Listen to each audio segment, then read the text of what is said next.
छत्रपती संभाजीनगरमधील MCAचे 130 विद्यार्थी जवळपास 130 विद्यार्थ्यांची फसवणूक झाली।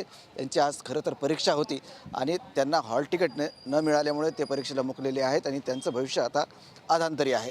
परंतु ज्या संस्थेमध्ये हे विद्यार्थी शिकत होते त्या संस्थेचे आपण बाहेर आहोत। Shri Sai institute of technology असं या संस्थेचं नाव आहे। भारतीय ग्रामीण पुनर्रचना संस्था या अंतर्गत ह्या संस्था चालते। या ठिकाणी आपण बघू शकता संस्था चालकांचं या ठिकाणी नाव आणि फोटो पण आहे। JK जाधव संस्थापक अध्यक्ष भारतीय ग्रामीण पुनर्रचना संस्था असं या संस्था चालकाचं नाव आहे। आणि या संस्था चालकानं खरं तर या विद्यार्थ्यांचं भविष्याशी खेळण्याचा प्रयत्न केलेला आहे। परीक्षेची फीस भरूनही विद्यार्थ्यांना हॉल तिकीट भेटलं नाही आणि आता विद्यार्थ्यांचं भविष्यात अंधार दिसणार आहे। कॅमेरामॅन अमित आडेसह संजय सरवदे, TV9 मराठी, छत्रपती संभाजीनगर।